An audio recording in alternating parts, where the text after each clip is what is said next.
So the question was, why is it that both blocks, the one that spanned and the one that stayed steadily going up, went to the same height? Well, this is all a matter of how you distribute the energy. See, when the block was hit straight in the middle, the energy was distributed equally. It was moving through a mechanical wave, moving equally through each square centimeter. Therefore, almost every square centimeter here had about the same energy. By using the formula E equals ma squared, you can judge that the energy given by the bullet and the mass by each cubed centimeter would create an acceleration. Therefore, since every single cube has about the same energy and it's equally distributed in this side and in this side, and no more square centimeters have more condension of energy, the block would likability and logically go straight up. As for the side hit right here, however, you have a different experience. The bullet would hit here in the side, it'll penetrate the wood, although the energy will be distributed equally again. So you have the exact same energy here as you do here. The difference is that right here you have a lot less matter to energize as you do here. Therefore, when you take a look at each square centimeter, for every square centimeter here, you'll have about twice or 3 times more mass on average, I would estimate, as you do here. Therefore, by using the formula again, E equals ma squared, you have a whole lot less mass. You have the same mass both, but you have more energy to energize here per square centimeter than you do here. Therefore, your acceleration here is faster, thus causing this block to rotate.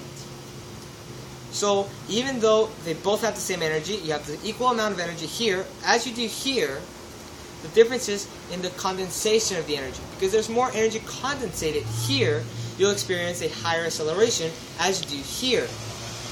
Now, you guys can also argue about the wind resistance. You can experience a strong wind resistance up here because of the block having a flat surface. You'll experience a good resistance here as you experience the frictional resistance right here, and you'll experience some drag in the bottom. Although, when you take a look at the one that was from the side, what you'll experience is that as it turns this way, you'll see that this side experiences a significant amount of wind resistance, yet this side experiences drag. And the same thing goes in the bottom. Right here, you'll experience a significant amount of wind resistance, as right here, you'll experience drag. Same thing in this corner. Wind resistance, drag, wind resistance, and drag.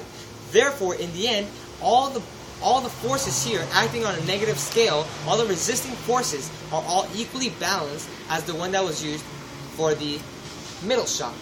You get the same resistance overall. You get the same amount here, the same amount of drag, and the equal amount of frictional resistance from the side. Then, if you think about the kinetic energy and the potential energy, as all this kinetic energy from the shot going into the middle is moved upwards, transferred into potential energy once it comes to a full stop, and the kinetic energy is at 0 and the potential energy is at its highest, it'll just go down. Though, when you have a block spinning, you'll experience something a little bit different. What you'll see is that you'll get an initial rush of energy here, but you'll get a gain of kinetic energy from the bottom. So as you get this, all of a sudden this kinetic energy, what you might think is extra, all of a sudden is being transferred all the way around. You'll experience some kinetic energy here, turned into potential energy, and here you have potential energy being transferred to kinetic energy. So in the end, you don't gain or lose any energy.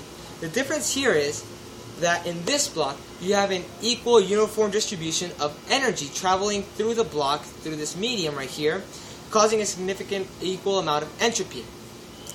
While here, you'll experience a different amount. You have a very low entropy section here and a very high entropy section here because of the unequal unbalance of matter.